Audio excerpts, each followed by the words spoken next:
चलो बच्चों, तो आज हम लोग ओसी में चैप्टर नंबर 10 कंटिन्यू करें, जिसका नाम है मार्केटिंग मैनेजमेंट। देखो, इस चैप्टर में हम लोग मार्केटिंग मैनेजमेंट के बारे में समझ रहे थे कि जिसके अंदर हमारा टॉपिक कंटिन्यू अभी चल रहा था वो था मार्केटिंग मिक्स के बारे में। कि मार्केटिंग मिक्स मीन्स मार्केटिंग के अंदर कौन कौन सी एक्टिविटीज़ होती है उसके बारे में हम लोग समझ रहे थे, जिसमें से हम लोगों ने ये देखा था कि भाई मार्केटिंग में 4P अप्लाई होते हैं। 4P कौन कौन से 4P? तो product, price, place and promotion. Marketing के अंदर 4P ध्यान दिए जाते हैं ना। प्रोडक्ट, जो प्रोडक्ट के बारे में हमने इंफॉर्मेशन ली थी। प्राइस मतलब प्राइस नक्की करना प्रोडक्ट का। प्लेस मतलब उसका डिस्ट्रीब्यूशन करना, जो हमने कल समझा था। और प्रमोशन, आज हमारा फोर्थ आखिरी पॉइंट बाकी है, वो है प्रमोशन का। मार्केटिंग के अंदर प्रमोशन बहुत ही इंपॉर्टेंट कहलाता है। प्रमोशन को कितने लोग जो है वो एडवर्टाइजमेंट की तरह मानते हैं कि प्रमोशन करना मीन्स एडवर्टाइजमेंट करना। नहीं, प्रमोशन करना सिर्फ एडवर्टाइजमेंट नहीं, एडवर्टाइजमेंट प्रमोशन का एक पार्ट है। प्रमोशन का एक पार्ट है एडवर्टाइजमेंट। पूरा प्रमोशन तो बहुत बड़ी एक्टिविटी है। सिंपल वे में अगर समझो ना, तो प्रमोशन मतलब ये कहलाता है कि कैसे भी करके कंज्यूमर को आपके प्रोडक्ट के बारे में टोटल इन्फॉर्मेशन पहुंचाना। क्या कहते हैं? कि कंज्यूमर को आपके प्रोडक्ट के बारे में टोटल इन्फॉर्मेशन पहुंचाना, तो उसे एक तरह का प्रमोशन कहते हैं। अब ये इन्फॉर्मेशन कैसे पहुंचाना, तो उसके लिए अलग अलग एक्टिविटी आती है कि जिसमें एडवर्टाइजमेंट कर सकते हैं, पब्लिसिटी कर सकते हैं, या दूसरी चीज़ें जो अभी समझेंगे हम लोग, बराबर ना। तो प्रमोशन का मतलब यही कहते हैं ना कि भाई प्रोडक्ट के रिलेटेड इन्फॉर्मेशन, जिस इन्फॉर्मेशन में आती है कि भाई प्रोडक्ट में क्या क्या खासियत है वो बताओ। प्रोडक्ट से अगर कंज्यूमर ये प्रोडक्ट यूज़ करते हैं तो कंज्यूमर को क्या क्या फ़ायदा होगा वो बताओ। या इनके अलावा ये प्रोडक्ट कौन से कंज्यूमर के लिए है, कौन से कंज्यूमर यूज़ करेंगे तो उससे नुकसान होगा, या उसको कैसे यूज़ करना है। इन शॉर्ट, प्रोडक्ट रिलेटेड हर छोटी छोटी बात कंज्यूमर तक पहुंचाना, तो उसे एक तरह का प्रमोशन कहते हैं, बराबर। कि जिस प्रमोशन के अंदर कौन कौन से कंपोनेंट आते हैं, प्रमोशन मिक्स अगर कहो, मतलब कि प्रमोशन की पूरी प्रोसेस में 4 कंपोनेंट माने जाते हैं उसमें।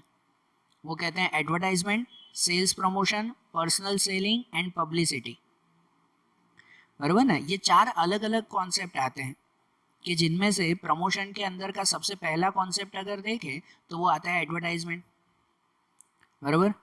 एडवर्टाइजमेंट, अब इसके बारे में हमें पता ही है ना कि एडवर्टाइजमेंट मीन्स कि एक तरह का पेड प्रमोशन कहलाता है कि आपके गुड्स के बारे में जो भी इंफॉर्मेशन है ना, वो पे करके लोगों तक पहुंचाना, तो वो एक तरह की एडवर्टाइजमेंट कहती है। पे करके ना, मुझे अगर मेरे कोई प्रोडक्ट की एडवर्टाइजमेंट करनी हो तो वो एडवर्टाइजमेंट मैं बहुत सारे वे में कर सकता हूँ।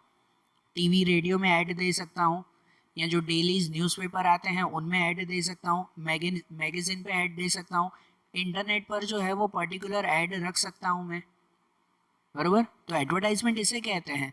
लेकिन इन सब के लिए हमें कुछ ना कुछ अमाउंट पे करनी पड़ती है। टीवी रेडियो में ऐड देते हैं तो वो फ्री में थोड़ी, कुछ पे करना पड़ता है ना हमें, बराबर ना। एडवर्टाइजमेंट है ना, प्रमोशन का पेड पार्ट कहलाता है। भाई पे करके हमें जो है वो एडवर्टाइजमेंट करनी पड़ती है, सही बात कि नहीं। और एडवर्टाइजमेंट से फ़ायदे क्या होते हैं, यहाँ पर जो आपके फंक्शंस या रोल ऑफ एडवर्टाइजमेंट दिए हुए हैं कि एडवर्टाइजमेंट का मेन रोल क्या और क्यों किया जाता है, उससे फ़ायदे क्या होते हैं, वो अगर समझें तो सबसे पहला आता है क्रिएट डिमांड। एडवर्टाइजमेंट क्यों की जाती है? कि भाई डिमांड बढ़ाने के लिए। और सही बात है, अगर सही तरह से एडवर्टाइजमेंट की जाए तो ही उसकी डिमांड बढ़ पाती है ना। क्योंकि एडवर्टाइजमेंट से सबसे पहली चीज़ कि भाई आपका प्रोडक्ट मार्केट में चल रहा है वो लोगों को पता चलता है, बराबर ना। कि भाई उसकी अवेलेबिलिटी है ये पता चलता है।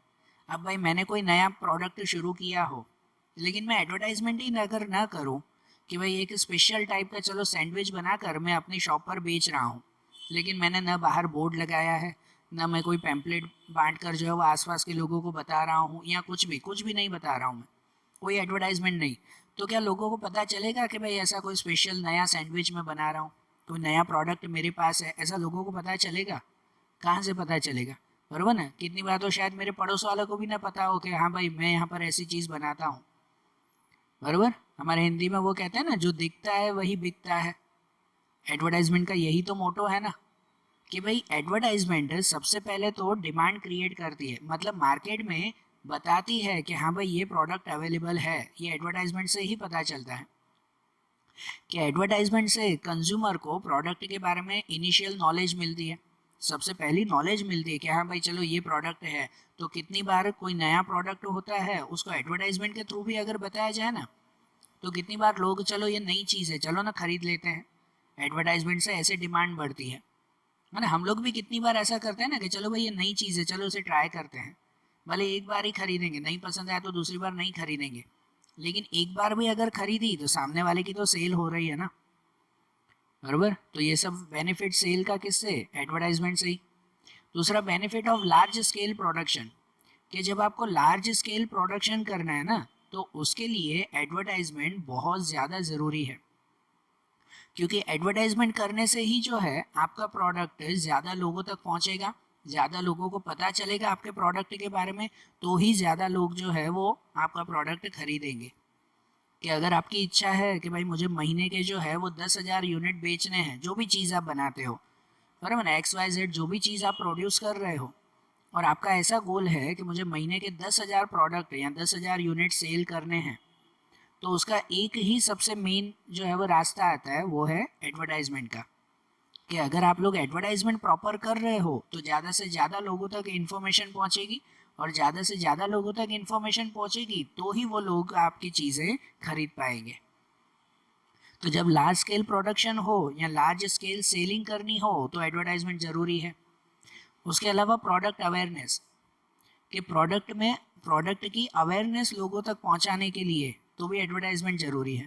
प्रोडक्ट अवेयरनेस मीन्स कि आपका प्रोडक्ट वो कैसा है, कितना बेनिफिशियल है, लोगों को कितना फ़ायदा दे रहा है, बराबर ना। इस प्रोडक्ट में जो है वो कौन से लोग यूज़ कर सकते हैं, जो मैंने पहले प्रमोशन में बताया था। ये सभी चीज़ें एडवर्टाइजमेंट के थ्रू ही ईजिली बता सकते हैं ना, और जिसकी वजह से लोगों में एक तरह की अवेयरनेस आती है, लोगों को पता चलता है कि भाई कौन सा प्रोडक्ट जो है वो खरीदने लायक है, कौन सा नहीं। कितनी बार आप लोगों ने वो देखा होगा, पता है कि भाई कंपैरिजन की जाती है। कितनी बार एडवर्टाइजमेंट में पर्टिकुलर, आप टीवी पे जो ऐड देखते हो, पर्टिकुलर कंपैरिजन होती है कि देखो ये भाई दूसरा सर्फ यूज़ करोगे तो उसमें जो है वो आपके कपड़े के दाग नहीं हटेंगे, भाई हमारा सर्फ यूज़ करोगे तो कपड़े के दाग झट से हट जाएंगे। तो बताओ ये कंपैरिजन हुई ना। ये कंपैरिजन के थ्रू क्या करते हैं, कस्टमर को अवेयर करते हैं कि देखो भाई हमारी चीज़ अगर यूज़ करोगे ना तो आपको ये फ़ायदा होगा, बराबर। तो ऐसी अवेयरनेस फैलाना ये भी किसके थ्रू, एडवर्टाइजमेंट के थ्रू ही। Then helpful in employment generation, ये एक बहुत बड़ा फ़ायदा है एडवर्टाइजमेंट का, कि एडवर्टाइजमेंट के थ्रू चलो प्रोडक्ट की भले एडवर्टाइजमेंट होती हो, लेकिन उसकी वजह से बहुत सारे लोगों को एम्प्लॉयमेंट मिलती है, बहुत सारे लोगों को रोजगारी मिलती है एडवर्टाइजमेंट की वजह से। कि जैसे एडवर्टाइजमेंट अगर बनानी हो टीवी पे, चलो एक ऐड अगर बनानी हो, एक खाली एग्जांपल दे रहा हूँ, कि अगर टीवी पे 1 मिनट की खाली एक एडवर्टाइजमेंट बनानी है, तो पता है उसके लिए राइटर होंगे जो एडवर्टाइजमेंट लिखते होंगे, म्यूजिशियन होंगे जो म्यूज़िक बनाते होंगे, कैमरा मैन होंगे, बराबर ना, जो वहाँ पर कैमरा यूज़ करते होंगे, जो एक्टर्स होंगे, इसके अलावा जो क्या कहते हैं एडिटर्स होंगे जो पोस्टर वगैरह बनाएंगे या फिर उस मूवी को एडिट करेंगे, है ना। छोटी 1 मिनट की चीज़ भी होगी तो भी उसे एडिट करेंगे, उसके रिलेटेड पोस्टर्स बनाएंगे। तो ऐसे सब लोग अलग अलग काम करते हैं ना। और बताओ 1 मिनट की एड के लिए उन सबको अलग अलग काम मिलता है, सबको अलग अलग नौकरियां मिलती हैं, है कि नहीं। तो इसलिए जब एडवर्टाइजमेंट अच्छी तरह से चलती है ना तो हज़ारों लोगों को नौकरियां मिलती है एडवर्टाइजमेंट की वजह से। तो एक बहुत अच्छी एम्प्लॉयमेंट जनरेशन होती है उसमें। And betterment of standard of living, advertisement की वजह से लोगों को नए नए प्रोडक्ट के बारे में पता चलता है, कौन सा प्रोडक्ट बेटर क्वालिटी का है वो पता चलता है, और अगर अच्छी क्वालिटी की चीज़ें वो यूज़ करते हैं ना तो जिससे उनका स्टैंडर्ड ऑफ लिविंग बेटर होता जाता है, बराबर। आप नॉर्मल सा जो है वो खाना आप घर पे अगर यूज़ करते हो, उसकी जगह पर आपने एडवर्टाइजमेंट देखी कि भाई इसकी जगह पर ये यूज़ करो ज़्यादा बेटर है, तो आप भी सोचोगे ना कि नहीं भाई ये अच्छी क्वालिटी की चीज़ है, हम ये एडवर्टाइजमेंट देखकर हम लोग वो लेके आएंगे। तो जिसकी वजह से आप लोगों की धीरे धीरे लिविंग स्टैंडर्ड इम्प्रूव होती जाएगी। तो ये सब भी किसकी वजह से, एडवर्टाइजमेंट की वजह से। या तो फिर maintenance of quantum of sales, ये भी एक पॉइंट समझना कि आपका क्वांटम ऑफ सेल्स मतलब सेल की क्वांटिटी अगर मेंटेन रखनी हो ना, कि हमेशा आपकी सेल होती रहे, वो अगर आपको मेंटेन रखनी हो तो भी एडवर्टाइजमेंट ज़रूरी है। कि ऐसा नहीं कि बिजनेस जो है वो चल रहा है, अच्छी तरह से सब सेट हो चुका है तो आप एडवर्टाइजमेंट बंद कर दें। आपको बिजनेस कंटिन्यू रखना हो लाइफ टाइम, और लाइफ टाइम आपकी सेल बरकरार रखनी हो, तो उसके लिए भी एडवर्टाइजमेंट कंटिन्यूसली करनी पड़ती है। एडवर्टाइजमेंट के लिए ऐसा कहते हैं कि जिस पल आपने एडवर्टाइजमेंट छोड़ दी ना, तो उस वक्त समझो आपके प्रोडक्ट बिकना बंद हो जाएंगे। इसका भी एक एग्जांपल दूं, मैं हमेशा वही एग्जांपल देता हूँ कि जैसे कि डेयरी मिल्क का एग्जांपल है। अब डेयरी मिल्क कितनी बड़ी कंपनी है, मैंने आपको पहले भी ये 2-3 बार बोला कि भाई हर जगह हर शॉप पर ये आपको एक डेयरी मिल्क तो मिलती है ना। इतनी बड़ी कंपनी है, फिर भी उसकी एडवर्टाइजमेंट टीवी पे आती है ना। डेयरी मिल्क की आती है कि नहीं एडवर्टाइजमेंट, कैडबरी की आती है ना एडवर्टाइजमेंट। क्यों आती है? इतनी बड़ी कंपनी है, उसके प्रोडक्ट तो हर कोई खरीद रहा है, फिर उसकी एडवर्टाइजमेंट करने की क्या ज़रूरत, क्यों फालतू में खर्चा कर रहे हैं कि इतने बड़े बड़े पोस्टर बनवाते हैं, हर जगह पर एडवर्टाइजमेंट, टीवी रेडियो सब जगह पर क्यों खर्चा करते हैं? वो क्यों करते रहते पता है? क्योंकि उन्हें अपनी सेल मेंटेन रखनी है। कस्टमर का माइंडसेट ऐसा होता है कि भाई अगर कोई ऐड कंटिन्यूसली दिखती है ना, तो बाहर जब वो खरीदने जाएंगे ना तो भी वही चीज़ खरीदेंगे हमेशा।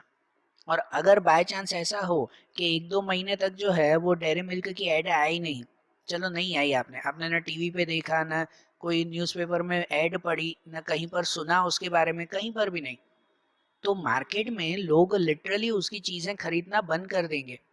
अब 1-8 महीने तक डेयरी मिल्क की ऐड छोड़कर सब लोग जो है वो किटकैट की ऐड देखने लगते हैं। तो जब उनके माइंड में किटकैट की ऐड आती रहेगी ना, तो जब वो दुकान पे जाएंगे ना कोई भी चीज़ खरीदने, तो पहले माइंड में से किटकैट खरीदेंगे वो, बरोबर ना, डेयरी मिल्क नहीं। ये बहुत बड़ा इफेक्ट पड़ता है, बरोबर। ये साइकोलॉजिकल इफेक्ट भी है और इकोनॉमिकल इफेक्ट भी है इसका, बरोबर। इसीलिए कहते हैं कि जब maintenance of quantum of sales, मतलब कि अगर आपको आपकी सेल हमेशा मेंटेन रखनी है ना, तो उसके लिए भी कंटिन्यूसली एडवर्टाइजमेंट करते रहना ज़रूरी है। कि अगर आपने एडवर्टाइजमेंट बंद कर दी तो लोगों के माइंड से आपका प्रोडक्ट गुम होता जाएगा, और धीरे धीरे वो प्रोडक्ट बिकना भी कम होता जाएगा फिर। इसलिए सेल मेंटेन रखने के लिए ये एडवर्टाइजमेंट भी मेंटेन रखनी ही पड़ती है हमें।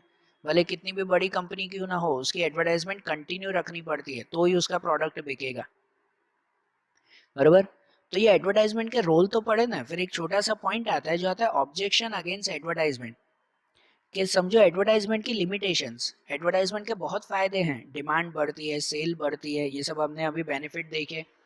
लेकिन एडवर्टाइजमेंट के कुछ नुकसान भी हैं, उसके कुछ लिमिटेशंस भी हैं। कि जिनमें लिमिटेशन का ऐसा पॉइंट आता है कि भाई एडवर्टाइजमेंट की वजह से कितनी बार जो है वो कस्टमर गलत रास्ते पर जाते हैं, बरोबर ना, कस्टमर गलत रास्ते पर जाते हैं। या ऐसा कहो कि एडवर्टाइजमेंट की वजह से जो है वो लोगों का अननेसेसरी एक्सपेंडिचर बढ़ता है, बिना वजह का खर्चा बढ़ जाता है। अब एडवर्टाइजमेंट इतना बड़ा चढ़ाकर, इतना अच्छी तरह से सजा धजा कर हमें दिखाते हैं कि देखो ये प्रोडक्ट ऐसा है, इससे ये फायदा होगा, उससे वो होगा, इतना बड़ा चढ़ाकर दिखाते हैं उसमें, कि उसके बाद जो है वो प्रोडक्ट हमारे लिए यूजफुल हो या ना हो, हम लोग उसे खरीदने चले जाते हैं। इतनी अच्छी कोई ऐड देखी टीवी पे, तो आपके मन में तो एक बार होगा ही कि चलो ना यार एक बार यूज करके देखे तो सही ये प्रोडक्ट कैसा है। भले जरूर ना होगी ना, तो भी वो प्रोडक्ट खरीद के लाओगे। ये एक बहुत बड़ी, समझो भाई, लिमिटेशन है एडवर्टाइजमेंट की, कि लोगों का अननेसेसरी खर्चा होता है। आपको ही पता होगा आपके ही घर पे कितनी सारी घर पे ऐसी चीज पड़ी होगी जो खाली एडवर्टाइजमेंट देख कर लेकर आए हैं, उसके बाद उसका यूज कुछ हुआ ही नहीं, बरोबर। इनकी वजह से जो है वो क्या कह सकते हैं कि भाई सोसाइटी में इनइक्वालिटी बढ़ती है, पुअर और रिच के बीच में इनइक्वालिटी बढ़ती है। जो रिच पीपल एडवर्टाइजमेंट देखकर हर तरह की चीजें खरीदते हैं, ये भी खरीदना है वो भी खरीदना है, उसके सामने पुअर खरीद नहीं पाते वो चीजें। तो जिसकी वजह से एक तरह की जो है वो इन्फीरियरिटी कॉम्प्लेक्स क्रिएट होता है, मतलब मनी मन एक तरह की जेलेसी क्रिएट होती है कि यार रिच लोग इतना सारा कर रहे हैं, पुअर पीपल हम लोग तो कर नहीं रहे हैं, बरोबर ना। दूसरा, एडवर्टाइजमेंट जो है वो बहुत ही एक्सपेंसिव एक्टिविटी है, और कितनी बार जो बिजनेसमैन होते हैं वो एडवर्टाइजमेंट का खर्चा भी जो है कस्टमर में से ही निकालते हैं। कहाँ से निकालेंगे? अगर मैं अपने प्रोडक्ट की एडवर्टाइजमेंट कर रहा हूँ, टीवी पे ऐड दी, रेडियो पे ऐड दी, तो इतना सारा खर्चा हुआ मेरा, तो वो खर्चा मैं कवर कहाँ से करूंगा? अपने प्रोडक्ट की प्राइस बढ़ा दूंगा, कस्टमर से ही लूंगा ना। 10 की चीज जो है वो 15 में बेचने लगूंगा, कि भाई एडवर्टाइजमेंट का खर्चा भी हो गया इसीलिए। तो सो जो एडवर्टाइजमेंट की वजह से इनडायरेक्टली वो खर्चा किसे भुगतना पड़ता है, हमें ही, बरोबर ना। मतलब हम ही एडवर्टाइजमेंट देखकर प्रोडक्ट खरीदते हैं और वही प्रोडक्ट महंगे में भी खरीदते हैं, खर्चा भी हम ही में से ही निकलता है एडवर्टाइजमेंट का। तो सोचो, इसकी वजह से इनडायरेक्टली तो कंज्यूमर ही एक्सप्लॉइट होता है ना, बरोबर ना। एडवर्टाइजमेंट की वजह से कितनी बार जो है वो सिर्फ एट्रैक्टिव एडवर्टाइजमेंट बनाते हैं, दिखावा करते हैं खाली एडवर्टाइजमेंट का, कुछ रियलिटी उसमें होती नहीं है। एक इनकी वजह से, दिखावे की वजह से कितनी बार कंज्यूमर को एक्सप्लॉइट करके जो है वो उन्हें कहते हैं ना धोखा दिया जाता है। अब वो एडवर्टाइजमेंट आप लोगों को पता ही है कि कॉम्प्लेंट की एडवर्टाइजमेंट आती है कि भाई कॉम्प्लेंट पिए और हाइट बढ़ाओ। अब कितना भी कॉम्प्लेंट पी लो, वो नेचुरल हाइट है, वो कभी बढ़ेगी ही नहीं, बरोबर। या ब्यूटी क्रीम और ब्यूटी पाउडर्स की तो आप लोगों को पता ही है कितनी सारी ऐड आती है, ऐसी क्रीम लगाओ तो इतना गोरापन आएगा, इतना वो होगा, बरोबर। रियलिटी तो ऐसा कभी होता ही नहीं है। तो सोचो, एडवर्टाइजमेंट से इनडायरेक्टली तो कंज्यूमर को एक्सप्लॉइट ही किया जाता है। या तो फिर एडवर्टाइजमेंट की वजह से जो है वो कितनी बार लोगों को गलत आदत भी पड़ती है। अब टीवी पर अब तो क्या कहते हैं, लिक्वर की, मतलब कोई दारू की ऐड होती है, टोबैको की ऐड, बीड़ी सिगरेट की ऐड भी आती है, बरोबर। तो ये सब एडवर्टाइजमेंट देखकर कितनी बार जो यंग जनरेशन है वो लोग गलत रास्ते पर चले जाते हैं, ठीक है ना। और एडवर्टाइजमेंट की वजह से ही लोगों को क्या कह सकते हैं कि भाई एक तरह की कंपैरिजन हो जाती है, दूसरों के साथ कंपैरिजन, जैसे मैंने पहले बताया कि रिच और पुअर में एक तरह की कंपैरिजन आ जाती है, इनइक्वालिटी बढ़ती है। हम लोग देखा देखी की वजह से कितनी बार जो है वो बिना वजह का खर्चा करते हैं, बिना वजह खुद को जो है वो पीछे ले जाते हैं, बरोबर। कि भाई मेरे दोस्त ने इतना महंगा मोबाइल लिया है, एडवर्टाइजमेंट देखकर भाई मुझे भी ऐसा मोबाइल चाहिए, हम लोग ऐसी जिद में लग जाते हैं फिर, बरोबर ना। कि मेरे दोस्त के पास तो देखो इतनी अच्छी गाड़ी है, हमें भी गाड़ी चाहिए, देखो रोज ऐड में दिखाते हैं इतनी अच्छी गाड़ी आती है, बरोबर के नहीं। तो इसीलिए एडवर्टाइजमेंट के फायदे हैं, लेकिन एडवर्टाइजमेंट को भी सोच समझकर यूज करना चाहिए, वो ज्यादा जरूरी है, बरोबर। अब एडवर्टाइजमेंट के बाद प्रमोशन में दूसरा पार्ट आता है, वो आता है पर्सनल सेलिंग। क्या आता है? पर्सनल सेलिंग आता है। तो पर्सनल सेलिंग मीन्स क्या? पर्सनल सेलिंग का मतलब होता है कि जब प्रोडक्ट जो है वो डोर टू डोर, घर घर जाकर पर्सनली बेचा जाता हो, कोई शॉप पर या कहीं पर नहीं, लेकिन पर्सनली घर घर जाकर बेचा जाता हो, तो उसे जो है वो पर्सनल सेलिंग कहते हैं, बरोबर ना। और पर्सनल सेलिंग के लिए जो है वो कौन हेल्प करता है? वो करता है सेल्समैन। जो पर्सनल सेलिंग करता हो, जो घर घर जाकर प्रोडक्ट बेचता हो, तो वो पर्सन कौन कहलाता है? सेल्समैन कहलाता है, बरोबर ना। सेल्समैन वो पर्सन कहलाया ना कि जो कोई भी प्रोडक्ट लेकर कस्टमर के सामने जाता है, कस्टमर शॉप पे नहीं जाता, लेकिन वो सेल्समैन उनके पास आता है, कस्टमर के पास, उसे प्रोडक्ट बताता है, डेमो बताता है कि ये प्रोडक्ट ऐसे यूज़ करना है, वो भी बताता है। पर उस प्रोडक्ट के बारे में वो सेल्समैन उस पर्सन को अवेयर करता है कि इस प्रोडक्ट में इतने फ़ायदे हैं, इतने नुकसान हैं, इसको ऐसे यूज़ करना है, अवेयरनेस उसे देता है, और इनडायरेक्टली उसे वो सेल करता है, बरोबर ना। उसके बारे में सब समझाकर फिर सामने वाले को सेल करता है कि जिससे कस्टमर भी सेटिस्फाइड हो, ये सेल्समैन का काम है। सो इन शॉर्ट, पर्सनल सेलिंग मतलब यही कहला है कि भाई घर घर जाकर बेचना, ये भी प्रमोशन का एक पार्ट है ना, बरोबर ना। घर घर जाकर बेचने से जो है वो लोगों को हमारे प्रोडक्ट के ऊपर विश्वास ज़्यादा आता है। अब जैसे आप लोग जो है वो मार्केट से कोई भी पर्टिकुलर साबुन या पर्टिकुलर सर्फ अगर खरीदते हो कपड़े धोने के लिए, बरोबर ना, तो वो जो है, अगर आप लोग क्या कह सकते हैं, कोई शॉप पे जाओगे तो आप रेगुलर ही खरीदोगे कि भाई मैं तो हमेशा यही यूज़ करता हूँ तो यही चलता रहेगा। लेकिन कोई नया प्रोडक्ट उससे भी बेटर आएगा, आपको पता कैसे चलेगा? पर्सनल सेलिंग से ये चीज़ पता चलती है। फिर कोई सेल्समैन आता है आपके दरवाजे पर, है ना, या आपकी सोसाइटी में, वो सबके सामने जो है वो बड़ा सा पानी का टब लेकर, और वहां पर आपके सामने जो है वो कपड़े धोकर दिखाता है, या एक छोटा सा कपड़ा धोकर दिखाता है वहां पर, वो सेल्समैन आपको डेमो दिखाता है कि देखो हमारे सर्फ का आप लोग ऐसे यूज कर सकते हो। तो आप सबको एक तरह से विश्वास भी आता है कि नहीं? कितनी बार कस्टमर को उसके ऊपर सही लगता है कि नहीं भाई ये तो हमारे से भी बेटर है ना, ये सर्फ जो हम यूज करते हैं उससे भी बेटर है, तो आगे से आप लोग हमेशा वही सर्फ यूज करोगे। तो सोचो, आपकी सेल बढ़ाने के लिए, आपकी डिमांड बढ़ाने के लिए ये सेल्समैन बहुत ज़्यादा हेल्प करता है, या कहो पर्सनल सेलिंग वो बहुत ज़्यादा इफेक्टिव हो जाती है।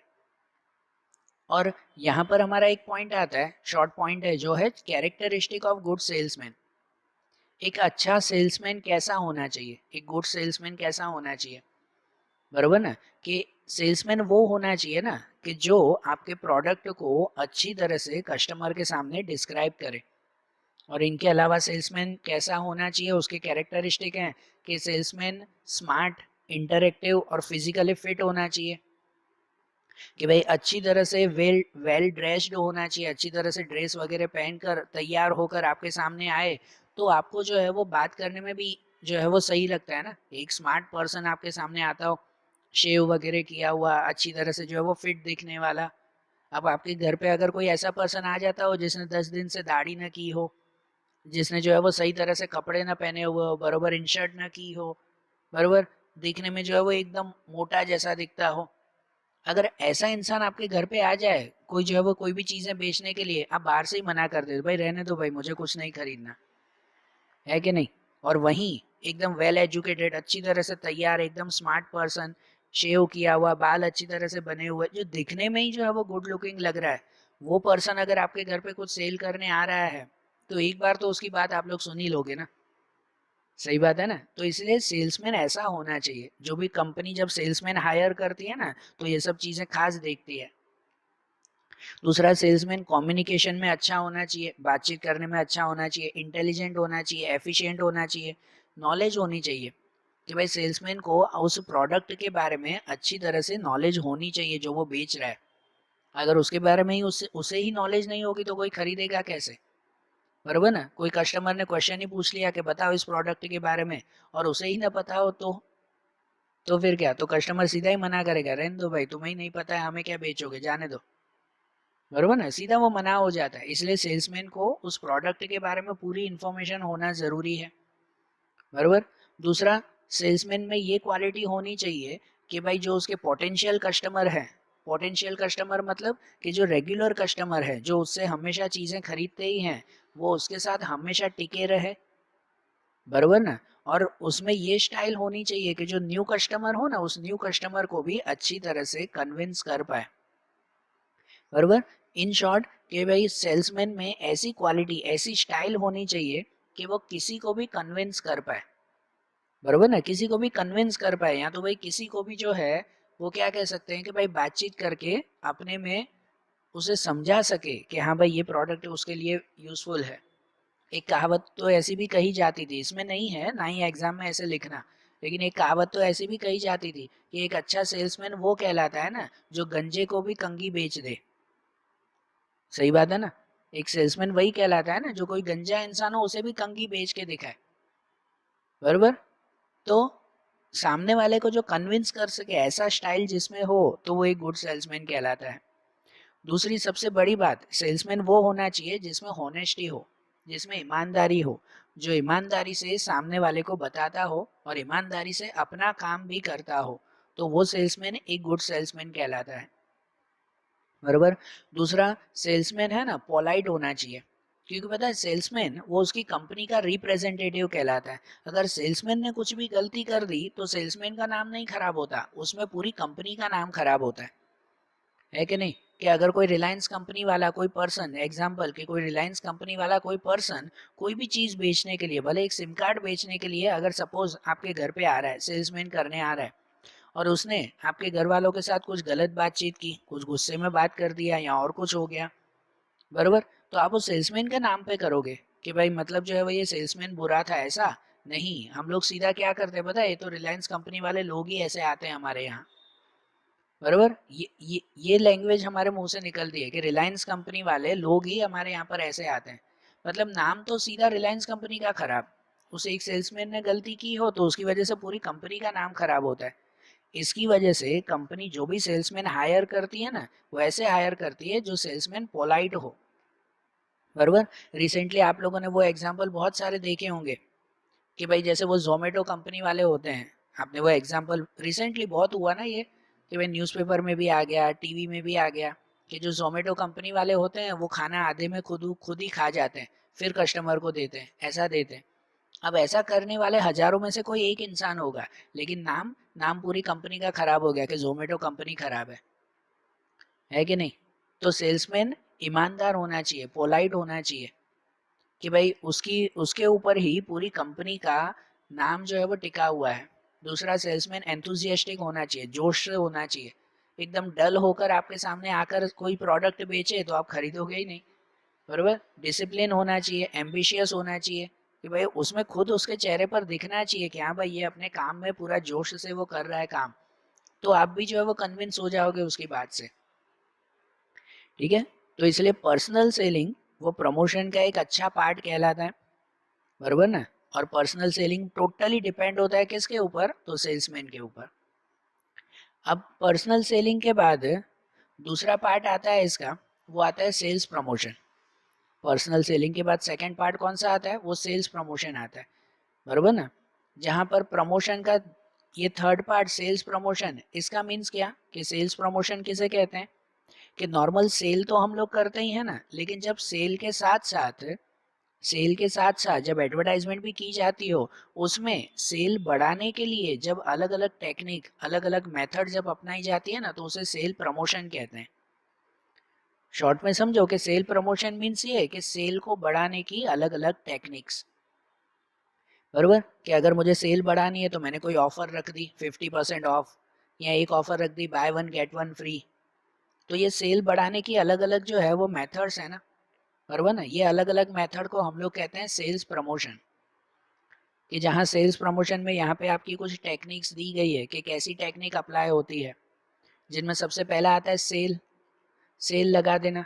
कितनी बार आपने देखा होगा कि भाई प्रोडक्ट को जल्दी बेचने के लिए जो बिजनेसमैन होते हैं वो सेल लगाते हैं। सेल मतलब ये कहलाता है कि जितने प्राइस में आपका प्रोडक्ट हो ना, उससे थोड़े कम में देना। आपने कितनी बार शॉप पे देखा होगा ना 50% सेल, है ना, या 50% ऑफ, ऐसे देखा होगा आपने, बराबर। उसे सेल कहते हैं। तो सेल जनरली तब होता है कि जब बिजनेसमैन को अपना कोई स्टॉक वगैरह खाली करना हो, मतलब लिटरली ऐसे भी सेलिंग होती है ना कि चलो भाई हम स्टॉक खाली कर रहे हैं, सब लोग आधे में लेके जाओ सामान, तो ये एक तरह की सेल कहलाती है। दूसरा टेक्निक आती है, वो आती है डिस्काउंट। कि डिस्काउंट देना, डिस्काउंट मतलब भी सेल की तरह ही होता है कि भाई कोई भी एक्चुअल प्राइस जितना है प्रोडक्ट का उससे कम में देना, बराबर ना, उसे डिस्काउंट कहते हैं। अक्सर जो है वो कस्टमर डिस्काउंट देखकर जल्दी अट्रैक्ट होते हैं। आप लोगों को भी ध्यान है, जहाँ पे डिस्काउंट मिलता है वहां पे हम लोग जल्दी जाते हैं, सही बात है ना। तो डिस्काउंट देना। दूसरा टेक्निक आती है, वो आती है एडवर्टाइजमेंट कूपन देना। अब आज के टाइम में है ना पर्टिकुलर कूपन दिए जाते हैं, बहुत सारी जगहों पर ऐसे कूपन देते हैं, ठीक है। कि भाई जहाँ पर आप लोग जो है वो पर्टिकुलर प्लेस पे जाकर और वहाँ पे उस कूपन को रिडीम कर सकते हो, ठीक है। आप लोग कहीं पे जाते हो, जैसे अगर कोई मॉल में घूमने गए, तो वहाँ मॉल में वो कितनी बार बाहर सेल्समैन या कोई एडवर्टाइजमेंट करने वाले खड़े होते हैं कि जिसमें आप लोग वहाँ पे फॉर्म भरो ना, तो आपको एक कूपन दिया जाता है कि भाई वाउचर कहते हैं, कूपन कहते हैं कि ये 2000 का वाउचर, कि आप लोग यहाँ पे जाओ और वहाँ पे जाओगे ना तो आपको ये 2000 रुपये का वाउचर मिलेगा। सुना होगा ना ऐसा। ये भी एक तरह का सेल करने की टेक्निक है ना। उसमें लिखा हुआ होता है कि अगर आप लोग 5000 की खरीदी करो तो उस पर 2000 कम, मतलब 5000 की चीज़ें आपको 3000 में पड़ेगी। तो मतलब वो वाउचर ऐसा है ना कि आपको 2000 को जो है, समझो डिस्काउंट लेने के लिए आपको 5000 की खरीदी तो करनी पड़ती है। आपको पहले 3000 उनको देने ही पड़ते हैं, तो वो आपको 2000 बचा के देंगे ना, सही बात है ना। तो ये उनके सेल की टेक्निक है ना। हम लोग भी अक्सर यही करते हैं ना कि भाई 100 रुपए की चीज़ें खरीदो तो 50 रुपए वापस मिल जाएंगे, बरोबर ना। ऐसा कूपन है हमारे पास, तो जरूर ना हो तो भी 100 रुपए की चीज़ खरीद के आएंगे कि देखो 50 रुपए तो मिल बच रहे हैं ना, लेकिन 50 तो गए ना हमारे, वो कोई नहीं सोचता। चलो वो तो अलग बात है। ये तो उनकी टेक्निक है ना, सेल बढ़ाने की टेक्निक, उसे ही तो सेल प्रमोशन कहते हैं। दूसरा, गिफ्ट देना, बरोबर। गिफ्ट देना कि कोई पर्टिकुलर प्रोडक्ट के ऊपर पर्टिकुलर गिफ्ट दी जाती है। जैसे वो देखा होगा आपने कि 3 पेन खरीदो तो 1 पेन फ्री, या 3 साबुन खरीदो तो 1 साबुन फ्री, या आजकल वो वेफर में बिस्किट में लिखा हुआ होता है पता है कि ऊपर 20% मोर, बरोबर ना। वेफर खरीदो तो ऊपर लाइन करके दिया हुआ होता है कि भाई 20% ज़्यादा जो है वो इसमें है पैकेट में, बरोबर। तो ये सब एक तरह की गिफ्ट कहलाई, ये भी सेल बढ़ाने का जो है वो एक टेक्निक है। दूसरा, एडिशनल गिफ्ट, कि उसी के अंदर नहीं कोई एक्स्ट्रा गिफ्ट दी जाती है, वो एडिशनल गिफ्ट। कि जैसे टूथपेस्ट खरीदो तो टूथब्रश फ्री, बरोबर ना, कि अगर आप नोटबुक खरीदो तो उसके साथ पेन फ्री, तो अब ये उसके रिलेटेड गिफ्ट जो है वो उसको दी जाती है, वो एडिशनल गिफ्ट कहलाए। या कितनी बार लकी ड्रॉ होता है, टेक्निक, दूसरी एक टेक्निक आती है लकी ड्रॉ करना। लकी ड्रॉ मीन्स कि भाई वो ध्यान होगा कहीं पर भी आप कोई प्रोडक्ट खरीदते हो तो वो आपसे एक छोटा सा फॉर्म भरवा देते हैं कि अगर आप जो है वो हमारी शॉप से 2,000 की खरीदी करोगे ना, तो एक लकी ड्रॉ का कूपन भरा जाएगा कि जिसमें अगर जो है वो आपका नंबर लगा, अगर आप लकी हुए तो आपको पूरी कार मिल सकती है। अब वो कार मिले कि ना मिले, लेकिन उस लालच के चक्कर में लोग 2,000 की खरीदी कर लेते हैं कि चलो कूपन भरने को मिलेगा हमें। बरोबर ना, पता है हर एक पेट्रोल पंप पे ऐसा चलता है, भारत पेट्रोलियम पे ऐसा चलता है कि भाई 200 या उससे ज़्यादा का पेट्रोल भरवाओ तो वहाँ पे एक कूपन भरवाते हैं कि कूपन भर दो उसमें। तो हमें जरूर भले 50 के पेट्रोल की हो फिर भी 200 की भरवा लेते हैं कि चलो कूपन भरने को मिलेगा ना। तो ये सेल की टेक्निक है ना एक। दूसरा, facility of interest free loan. कितनी बार ऐसा कि भाई आप कोई प्रोडक्ट खरीदते हो तो उसमें इंटरेस्ट फ्री लोन के लिए भी ये ऐसी फैसिलिटीज देते हैं। मीन्स ऐसा कि अगर आप कोई मोबाइल खरीदते हो, 20,000 का मोबाइल है, तो अगर आप ईएमआई पे खरीदते हो, मतलब इंस्टॉलमेंट पे अगर खरीदते हो, तो उसकी वजह से जो है वो क्या कहते हैं कि भाई अगर इंस्टॉलमेंट में खरीदोगे तो शायद 20,000 का मोबाइल आपको 22 या 23 में पड़ेगा, क्योंकि इंटरेस्ट लग जाता है ना फिर। लेकिन फिर ऐसी मेथड या ऐसी ऑफर देते हैं कि आप भले ईएमआई पे खरीदो 0% इंटरेस्ट, मतलब 20,000 का ही मोबाइल है, आपको जो है वो इंस्टॉलमेंट में आप दे सकते हो, 1 रुपया भी ज़्यादा नहीं लेंगे। इसे कहते हैं ना इंटरेस्ट फ्री लोन, एक तरह की लोन ही हो गई लेकिन जिसके ऊपर कोई इंटरेस्ट नहीं, लेकिन इनडायरेक्टली वो बिजनेसमैन उसके ऊपर पैसे चढ़ा कर ही देते हैं। 20,000 का मोबाइल होगा तो आपको बोलेंगे 22 में ले लो और जो है वो लोन पे ले लेना, मतलब इंटरेस्ट उस पर चढ़ ही गया एक्चुअली, वो हमें खाली बताते हैं ऐसा। बरोबर ना, तो ऐसा इंटरेस्ट फ्री लोन ये भी सेल की एक टेक्निक है। फिर डिस्ट्रीब्यूटिंग सैंपल्स, कितनी बार जो है वो सैंपल फ्री में दिए जाते हैं। आप कोई शॉप पे जाते हो तो उनके पास कोई नया शैम्पू आया हो तो आपको एक छोटा सा पैकेट फ्री में दे देते हैं कि देखो ये नया प्रोडक्ट है, उसे यूज़ करके देखना। कितनी बार हम जब कोई शॉप पे जाते हैं तो वहाँ पे एक चॉकलेट हमें खिला देते हैं कि देखो ये नई चॉकलेट आई है, नई कैडबरी आई है, कभी ट्राई करके देखना है ऐसे। बराबर, तो ऐसा फ्री सैंपल दे देते हैं, छोटे छोटे फ्री सैंपल्स। कितनी बार तो न्यूज़पेपर के साथ अटैच करके दे दिया जाता है ऐसा फ्री सैंपल, कि जिससे लोग एक बार यूज करें, अगर उन्हें पसंद आएगा तो वो अगली बार खरीदने जरूर आएंगे। या तो फिर ऑर्गेनाइजिंग कंपटीशन, कि भाई कंपटीशन रखना। कितनी जगह पर ऐसा होता है ना कि स्कूल में, कॉलेजेस में, या फिर जो है वो पर्टिकुलर ग्राउंड में कहीं पर कंपटीशन रखते हैं कि चलो ड्राइंग कंपटीशन है कि भाई जो भी विनर होगा ना उसे हमारी कंपनी के प्रोडक्ट मिलेंगे। बराबर, तो वो अपनी ही कंपनी के प्रोडक्ट देते हैं गिफ्ट में, तो एक तरह से उनकी एडवर्टाइजमेंट भी हो गई, बराबर, और सेलिंग भी हो गई कि नहीं। अब एक को अगर इनाम मिलेगा, उसने जो वो प्रोडक्ट यूज किए, भले उसको फ्री में मिले वो प्रोडक्ट, गिफ्ट में मिले, अब उसको अगर वो प्रोडक्ट अच्छे लगे तो अगली बार जाकर दुकान से वही प्रोडक्ट खरीदेगा ना पैसे देकर। तो पहली बार उनको फ्री में दिया जाता है ऐसी कंपटीशन में, गिफ्ट में या किसी में, दूसरी बार वो खुद पैसों से खरीदेंगे।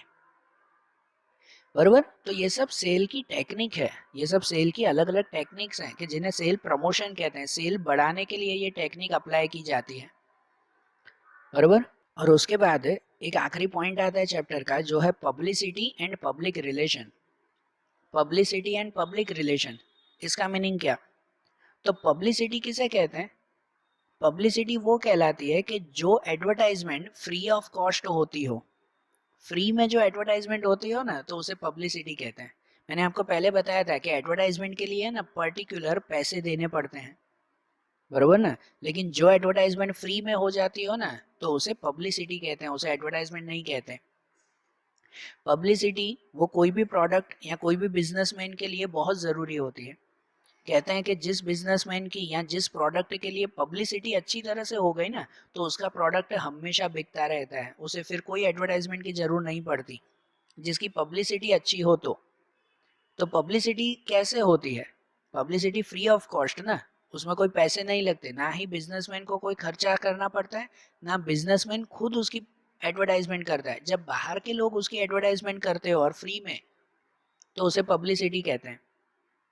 एक दो एग्जांपल दूं आपको, कि जैसे कोई भी जो है वो मूवी के बारे में होता है, जब हम मूवी देखने जाते हैं ना, तो चलो उसकी अगर एडवर्टाइजमेंट ना भी करो ना, तो कोई एक पर्सन ने मूवी देखी, उसे अच्छी लगी, तो वो दूसरे को जाके कहेगा कि यार मैं वो मूवी देख के आया, बहुत अच्छी थी, तो वो भी देख के आएगा, वो फिर दूसरे दो को कहेगा, तो वो भी देख के आएंगे, वो फिर तीसरे दो को कहेंगे, वो भी देख के आएंगे।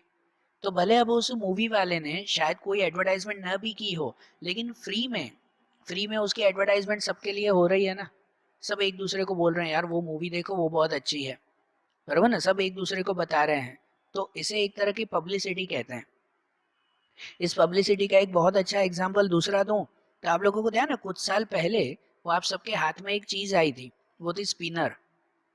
याद होगा ना शायद, कुछ साल पहले जो है वो सब हाथ में जो है वो स्पिनर लेकर घूम रहे थे। इस स्पिनर की एडवर्टाइजमेंट आपने कौन सी टीवी में या कौन से न्यूज़पेपर में या कौन सी मैगजीन मोबाइल पे देखी थी? कहीं देखी थी इसकी एडवर्टाइजमेंट कि टीवी पे स्पिनर बेचने वाले की कोई ऐड आती हो? कभी भी नहीं आई थी, बरोबर। लेकिन फिर भी स्पिनर जो है वो हजारों की संख्या में बिके थे, हर एक के हाथ में स्पिनर घूम रहे थे, बरोबर ना। किसकी वजह से पता है? पब्लिसिटी की वजह से। कि शायद जो है वो स्पिनर बनाने वाली जो कंपनी थी उसने कुछ बच्चों को फ्री में दे दी थी स्पिनर। शुरुआत ऐसे हुई थी, कुछ बच्चों को फ्री में दे दिया, लो भाई स्पिनर यूज करो, बरोबर। उन बच्चों को पसंद आया, उन्होंने अपने दोस्तों को बताया, वो जाकर दुकान से लेके आए पैसे में। उन्होंने कंपनी ने स्टार्टिंग में खाली 5 या 10 स्पिनर फ्री में दे दिए। उनको पसंद आए तो उन्होंने अपने दोस्तों को जाके बताया, उनको पसंद आया तो उन्होंने दूसरे दोस्तों को जाके बताया। धीरे धीरे ये बात इतनी फैल गई, बिना एडवर्टाइजमेंट के इतनी फैल गई कि हर स्टूडेंट, हर पर्सन वो हर दुकान से स्पिनर खरीद रहा था कि भाई मुझे जो है वो स्पिनर चाहिए हाथ में घुमाने के लिए, बरोबर। तो सोचो, बिना एडवर्टाइजमेंट, बिना कोई टीवी या कहीं पे ऐड दिए हुए भी सब लोगों को उसके बारे में पता था ना। इसे पब्लिसिटी कहते हैं, बरोबर ना। इसे पर्टिकुलर पब्लिसिटी कही जाती है। पब्लिसिटी जो है वो सबसे चीपेस्ट वे, या तो फ्री में ही होती है ना, पब्लिसिटी के पैसे तो लगते ही नहीं है बिल्कुल भी। पब्लिसिटी से जो है वो मास कम्युनिकेशन एक साथ हो जाता है, मतलब एक साथ बहुत सारे लोगों तक आपकी इंफॉर्मेशन, आपकी एडवर्टाइजमेंट हो जाती है, बराबर ना, सबके साथ एक साथ हो जाती है। और लोगों को आपके प्रोडक्ट के बारे में जल्दी से जल्दी पता चलता है। एडवर्टाइजमेंट से ज़्यादा जल्दी पब्लिसिटी होती है, बराबर। तो ये पब्लिसिटी, और इसके अलावा आता है पब्लिक रिलेशन। पब्लिसिटी और पब्लिक रिलेशन मीन्स क्या? तो पब्लिक रिलेशन मतलब ये कहते हैं कि आपका प्रोडक्ट जब मार्केट में अच्छी तरह से चलता हो ना, तो हर एक बिजनेसमैन की ये ड्यूटी, ये जवाबदारी होती है कि भाई वो पब्लिक के साथ अपना रिलेशन बनाए रखे, कि जिससे जो है वो पब्लिक अगर उनके साथ कनेक्ट हो गई, बिजनेस के साथ अगर पब्लिक कनेक्ट हो जाए, तो उसका बिजनेस हमेशा मार्केट में टिका रहता है। कि पब्लिक रिलेशन के लिए क्या किया जाता है? पब्लिक रिलेशन के लिए जो सबसे पहला काम पता है, कि जो बिजनेसमैन होते हैं, जो ऑनर होता है मेन, वो अलग अलग जगह पर एडवर्टाइजमेंट देता है। अलग अलग जगह पर एडवर्टाइजमेंट, या कहो कि भाई अपने इंटरव्यूज देता है, अपनी स्पीच देता है। कितनी बार आपने देखा होगा कि चलो भाई, कॉलगेट की एक बहुत बड़ी कंपनी है, कॉलगेट कंपनी है, तो उस कॉलगेट कंपनी के पता है अलग अलग इंटरव्यूज आते हैं। अब तो एडवर्टाइजमेंट भी दिखाते हैं कि भाई हम लोगों ने ये कॉलगेट यूज़ किया तो उससे हमें ये फ़ायदा हुआ, वो फ़ायदा हुआ, ऐसे इंटरव्यूज दिए जाते हैं ना, बरोबर ना। ये एक तरह की पब्लिक रिलेशन है कि भाई पब्लिक के साथ कनेक्ट होने की एक्टिविटीज़। फिर वो अलग अलग जगह पर सेमिनार करते हैं, वर्कशॉप रखते हैं, कंपटीशन रखते हैं, एक्टिविटीज़ रखते हैं, मेडिकल कैंप जो है वो शुरू करते हैं, कि जिससे लोगों को कंपनी के ऊपर विश्वास होता जाता है कि हाँ भाई ये कंपनी जो है वो इतने अच्छे काम हमारे लिए कर रही है।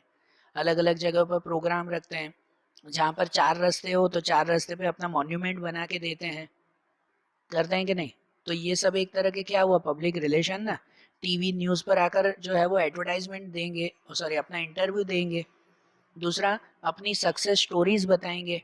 वो बताएंगे कि भाई मैंने एक छोटी सी कंपनी से शुरू किया था, उसके बाद मैंने इतनी मेहनत करके धीरे धीरे हमने कंपनी को बढ़ाया, बराबर ना। या कोई अगर फूड की कंपनी होगी तो वो बताएगी हम अपनी कंपनी में इतना अच्छा प्रोडक्ट यूज़ करते हैं, हम अपनी कंपनी में जो है वो सब चीज़ें खुद तैयार करते हैं, बाहर से कोई केमिकल हम लोग ऐड नहीं करते। ऐसे यूट्यूब पे आप लोग देखते हो एडवर्टाइजमेंट, दूसरा टीवी पर ऐसे जो है वो ऐड देखते रहते हो, इंटरव्यूज देखते रहते हो। ये सब क्यों होता है? तो वो कंपनी पब्लिक के साथ रिलेशन बनाती रहती हो, भाई ऐसा ना लगे कि कंपनी खाली सेलिंग का ही काम कर रही है। खाली सेल करती रहती हो ना तो लोगों को ये लगेगा यार ये कंपनी तो खाली पैसों के पीछे ही पड़ी है, खाली जो है वो सेल करती रहती है, ऐसे और कुछ काम ही नहीं है, बरोबर। लेकिन पब्लिक के साथ अगर वो रिलेशन बना के रखे तो पब्लिक को उसके ऊपर विश्वास बैठता है और हमेशा फिर पब्लिक उसी का ही प्रोडक्ट खरीदती है। ये भी एक तरह के समझो कि उनकी टेक्निक है, उनकी टेक्निक है भाई लोगों तक जो है वो ये प्रोडक्ट पहुंचाना, बरोबर। आ रहे हैं बात समझ में? तो देखो आज जैसे हमने ये चैप्टर देखा ना मार्केटिंग मैनेजमेंट, अब ऐसे ही इनके दूसरे चैप्टर दूसरे पॉइंट्स वो अब हम लोग अगले वीडियोस में देखेंगे। Okay, thank you.